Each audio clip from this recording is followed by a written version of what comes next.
he's missed the turn. He's oh just my made God, the turn. he has missed transition. Oh, look, he's looking around. He's like, what is going on? We now know that she was struggling towards the back end of the bike. Julie is making this look so easy.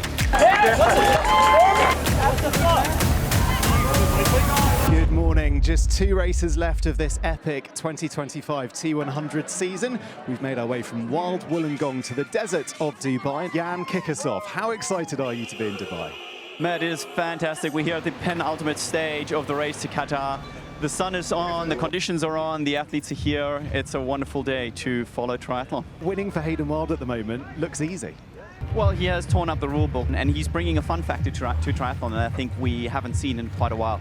And that kind of consistency at the very top level is beyond impressive. Pretty warm. Done heat prep, famous last words. Happy to see your bike turn up, mate. Yeah, yesterday afternoon, had to go to the airport. Just in time. The course itself, it's going to be a really warm swim. It's a technical bike course, and to top it off, they've got to run in these brutal conditions. Gotta make sure I better not forget my bottles. Could be a big mistake for this one. You know, there are some veterans on the tour that have seen a similar course last year. We do have a slightly improved swimming venue, but then it is that long and only time trialing section to get out here to the maiden race course. Then an 8-lap, extremely technical course, followed up by 8 laps on the run where athletes can be seeing each other, but athletes will be lapped today. That is my prediction.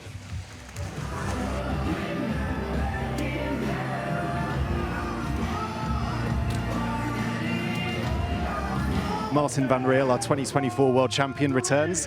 What can he do? Tough year for Martin van Riel. You know, he's tried to dip in various formats of racing, and I think that long distance racing compared with the T100 just hasn't mixed as well as he thought it would. He has had struggles, but you know, it's the second part of the season. Let's see if he's found some fire to get back to where he is. Well, let's face it, everyone is trying to beat one man and one man only. He's racing here despite having the perfect scorecard. In terms of points, he cannot improve, and what he is building here is a legacy. Athletes, you are now in the hands of the starter. Buckle up. This is 100 kilometers of pure racing. A 2K swim, 80K bike, and an 18K run. No drafting, no hiding, just the best triathletes on the planet going head to head. Very, very clearly, 2 packs forming. This is quite interesting, where athletes are making a choice. Who's got the better sighting? And you can be a boss, Louise. Followed by Nick Pearson. Well, let's go to the boys. We have here from Germany. Now our next athlete, race number 17. Where is Hayden Wilde? That's the question, of course, that all of his fellow athletes will be wanting to look at. 28 seconds behind the lead. Hayden Wilde in 10th. Mick and Newt right in the middle of that battle. They were definitely making contact as they were battling to maintain position, to get every advantage. Last minute check, mate. Yeah. Don't want any tyres blowing up. Got one.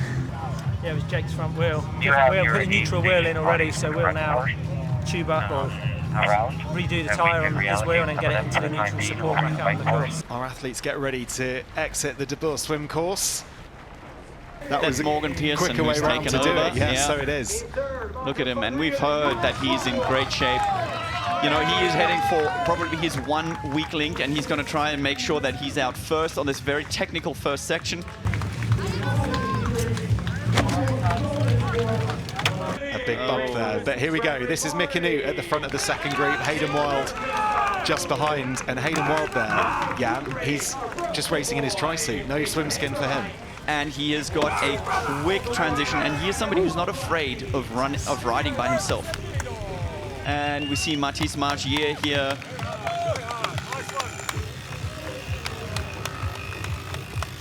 Sam Dickinson coming to the front and taking the lead, saying the pace is not up high enough for me. I want to make sure Hayden Wilde stays where he is, and that is well and truly behind. So Sam Dickinson was in front, but Martin van Riel has just taken the lead here in Dubai.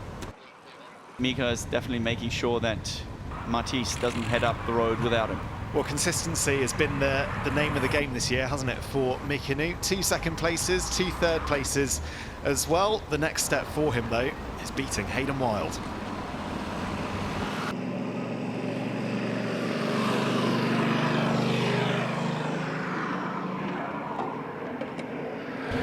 And that's Hayden Wild, who's already caught up to Martin Van Riel. The first lap, we are not even 1 lap deep into this first technical course that he's demolished on Martin Van Riel, who was one of the strongest riders last year. This was his race, and Hayden's just marching through. Has breezed past essentially all of those athletes there, and he now finds himself in the lead here in Dubai.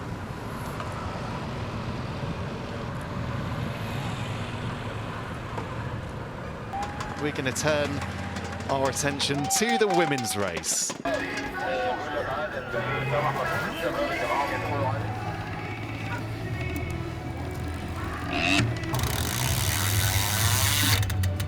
You should have a bit more company today, potentially, than you did in Wollongong. I hope so. It was a bit of a lonely day. Kate Woff, Jan, it's been an incredible season for her. It's fair to say, isn't it? A star has been born on the T100. Yeah, absolutely. You know, the first stop in Singapore, biggest ever winning margin. You know, she hasn't looked back since, which is probably even more impressive. In terms of her nearest challenge, Julie Duron, she's not raced with us for a while, or she's coming back from a nasty injury. Between being injured and being very, very fit is a fine line, and she's crossed that line a few times. Will be interesting to see where she comes. I'm excited. It's going to be a hard race, but I had a great race here last year, so I'm just happy to race here again. Good luck. So the women's race gets underway here in Dubai. Our Race to Qatar leader, Kate Woff, in the yellow cap, has the potential here to lay down a marker in this series. A win, and she'll be in control of her destiny come Qatar. But a returning Julie Duron will have something to say about that, a race winner already this year.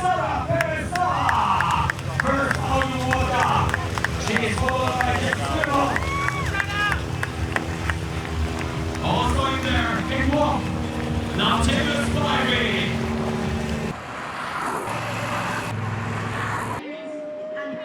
He's missed the turn. Oh my God, he has missed transition. Jesus Christ, Hayden, what are you doing? Nope, you're not. You're wrong, buddy. Oh my goodness. Oh, and it goes that quick. And so is Mathis Margerier. Oh my goodness me.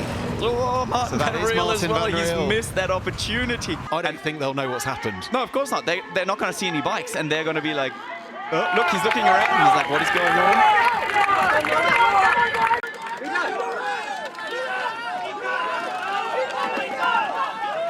Oh, this is gold. Mikinu is out there, and he now has a realistic chance of winning.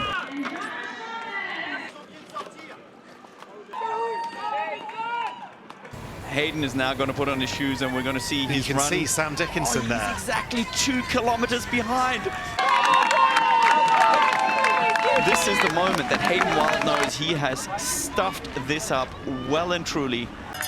Martin Van Riel, Mathis Margerier, you can just see there, they need to get their running shoes on, and they need to make up as much ground as possible if they want to be a factor in this race come the 18 kilometers at the end.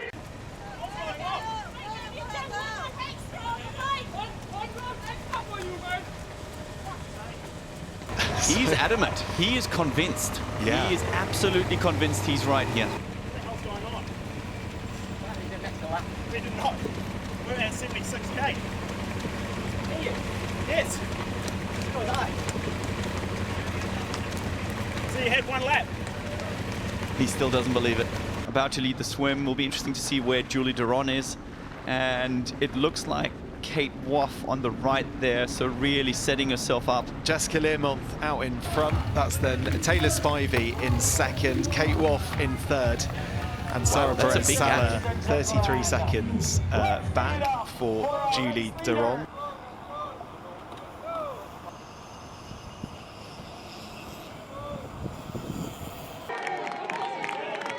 And Hayden Wild very much now knows that he's made a mistake. That is a huge, huge deficit that Hayden Wild.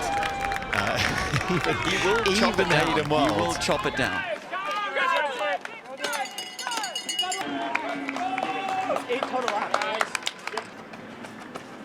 never discount Mika Noot. He's somebody who definitely wants to win. He's somebody who's not content with his place of where he is. But Morgan Pearson is also no rookie. He's been around for a while. He's prepared incredibly well. And like always, sometimes you just need a bit of luck for it all to come together. This is such a pivotal moment for either of these guys.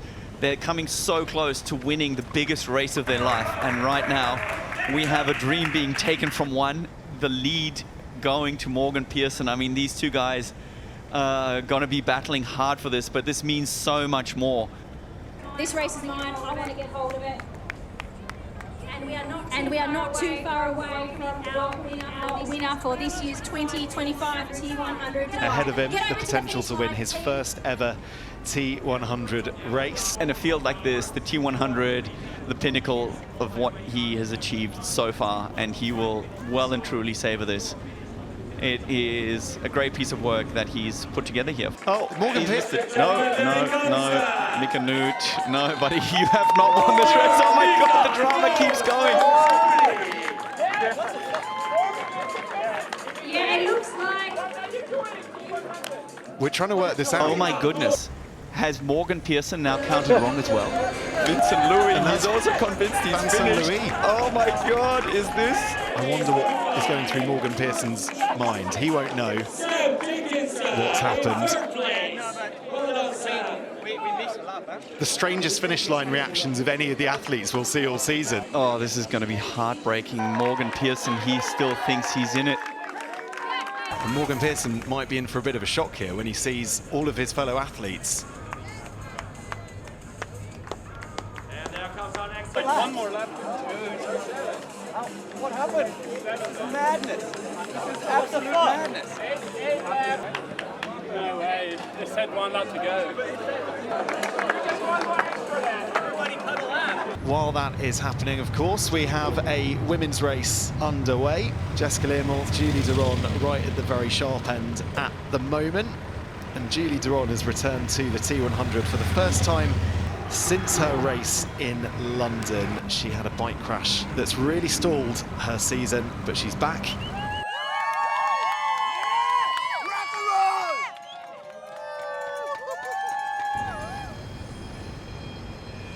Attention is going to start to turn to the run.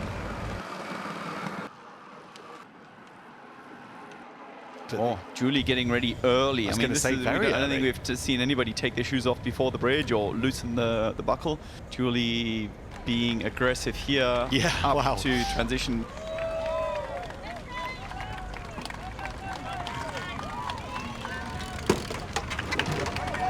Kate Woff just arriving just behind. Look at that, Julie, no socks. That is doing it tough. I mean, it's very traditional to do that in the Olympic distance, but once you start going further than 10Ks, the risk of blisters is just tremendous, especially in these kind of conditions. Lots of sweating, lots of fluid being poured over your head, and all that salt basically goes to your feet. And you want to make sure that you don't get in blisters here, but she is taking charge. Risky but smart transition. I think actually she always does it this way. She's probably used to it. I don't think she's going to come through and just attack. You're witnessing an athlete come back after injury and just make this look so easy. It must have an effect of firing you up, right? And really going, hold a minute. Julie is making this look so easy. There was another World Championship last weekend, and she was in this shape last weekend and chose the T100 series and is getting rewarded for it. We now know that she was struggling the back end of the bike. She had a 10-second gap into transition. There's no point in overcooking it now. At this point in the season, you want to make sure you arrive in Qatar in the best possible shape you can. Julie Duron has not slowed down one bit. I mean, she still looks like she's, you know, she's close to sprinting, and yeah, she has not let up any of the intensity. Relentless, I think, is how you'd probably describe Julie Duron's performance today.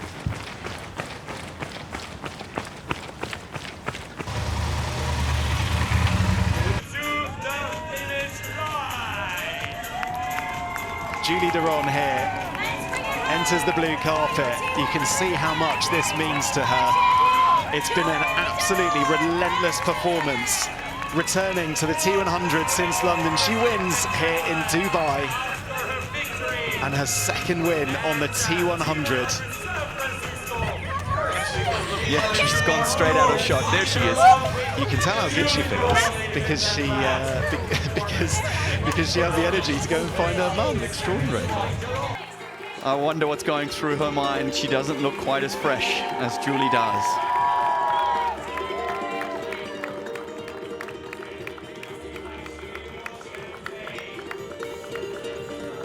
A little bit reserved. And that to me is one of those things. It's the champion's mindset. You come in, you want to win.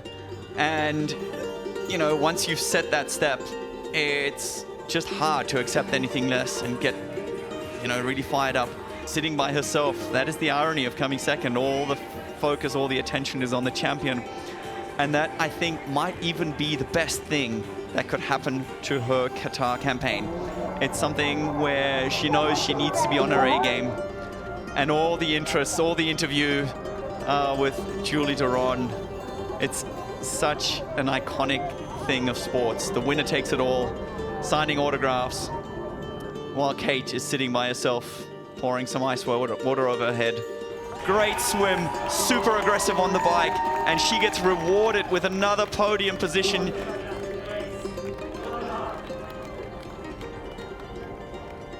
The little man coming in. What a shared, beautiful shot. Mum's the hero, and she's certainly my hero. Coming out, having a fair bit of extra on her plate compared to the other ladies. Mainly thinking about Kate on the run, and I just try to head out, get into my rhythm and see what happens. The first couple of laps she was really close, so I knew I just had to keep to my pace and try to gradually increase the gap, and I managed to do that and hold on. I tried to really look after myself on that run, feel well, cool well, and yeah, that paid off. I haven't looked at the standings before this race. I tried to take every race individually, and that's what I'll do as well in Qatar. I'll look at it as an individual race and try to do the best I can there. I kept dropping off like the two girls at the front and having to put in like a bit of an effort to like not let the elastic go, and I was determined to not let kind of the elastic snap. Going onto the run, I just tried to maintain the distance, but yeah, she slowly started to pull away, and she's very hard to beat when she brings the best like that. I need to bring my best self to Qatar. Can't afford to make any mistakes, so yeah, got some work to do between now and then. Happy that I managed to cope with the heat. I didn't find it too hot, and I presume Qatar will be similar, so hopefully I've learned a bit more from that compared to Singapore. Final word to you, Jan. What are you going to remember your time in Dubai for from today's race? I don't know, but I tell you what, I'm off to VIP to grab some popcorn and find out what's happening with the referee's decision. I can't wait to hear what happened in this race. It certainly has been quite a week, and not the weekend that we wanted to have by any sense of the word. We hold ourselves to a very high standard, and if we don't meet that standard, we're all very disappointed, both for ourselves, but also for the sport, right? Whether that's our fans, whether it's our hosts in Dubai, whether the athletes, those who come to the event, our sponsors, and we let the sport down last weekend, which we're very disappointed about and sorry for. We're looking at implementing a number of changes from these lots of different things that happened to us to mitigate it and plan for the future. For those real eagle-eyed fans would have noticed that the timing data was off in the men's race almost straight onto the bike, and so that allowed us to know something was up, which we began to plan for and change, but obviously implications played out later into the race. Very unfortunate that the three lead athletes, who were about 2 minutes ahead, miscounted and did an extra lap. Although it is the athlete responsibility to count the number of laps, it's also our responsibility to make it easy to see what course you're going through. And so there was nothing actually that was different in Dubai that we'd had at any other race, with the exception of Miami. There was nothing really unique about Dubai, but that doesn't mean that we don't learn from that and look at ways which we can make it easier to make sure that athletes do the correct number of laps moving forward. Safety has to be the priority, and when you've got 20 athletes going very quickly, plus all the various different motos we have between safety, broadcast, and officials, it's just not practical to be able to stop an athlete and turn them around. So once they go past that point, they have to complete the extra lap and come round, which is what happened, and obviously impacted their race hugely. If that had been the only thing that had happened, it would have been a disappointing day. but we would have all moved on. Of course, as you know, we then had a technology issue which impacted the integrity of the entire race. We had an issue with the technology we were using, and it caused the timing data to be off. Unanticipated impact is that it triggered our lap counter to be wrong. Athletes were signposted to go the wrong way and ran through to the finish line incorrectly, and ultimately had an incorrect race. We think it's really important at the PTO that you have an international governing body, and we separate ourselves as an athlete body and an operator of races from governance. We think that's a very important distinction. There is a process that happens, and so we met with the race jury, with the technical officials to determine what is the right outcome here.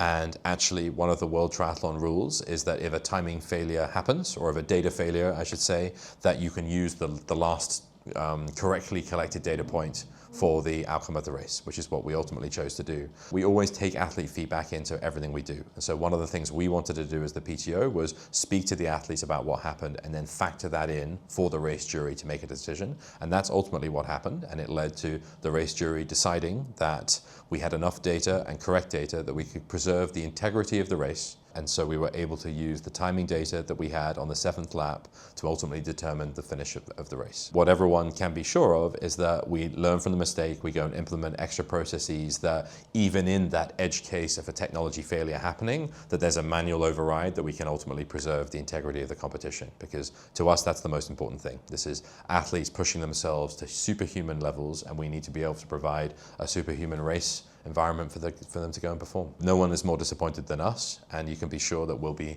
learning from the experience, that we don't see it happening again.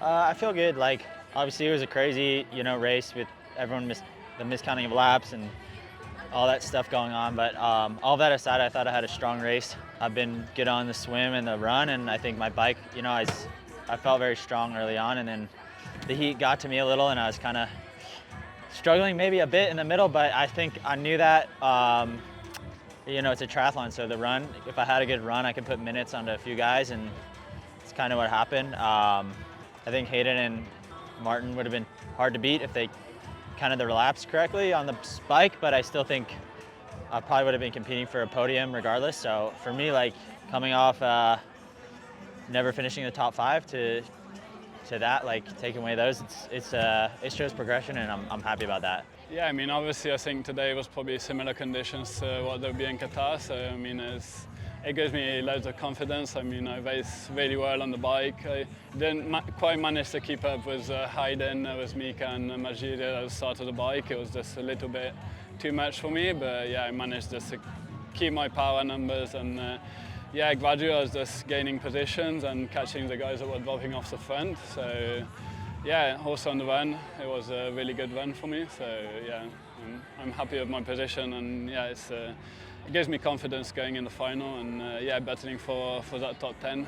First and foremost, like, I'm really sorry to what happened to Martin, Hayden and Matthias. They were stronger than me today, I gotta say that. I haven't really been on my A game, struggling with a bit of sickness since arriving here. So yeah, I felt that in the race, but yeah, I mean, I have to say, like, mentally it was my best race ever, because I was about to throw the towel, like, after each lap, but I just kept going. The lap counter said 1 lap to go, so I did 1 more lap. Then the lap counter said go to finish, so I went to the finish line, and I was very confused when I saw them getting the tape ready for me.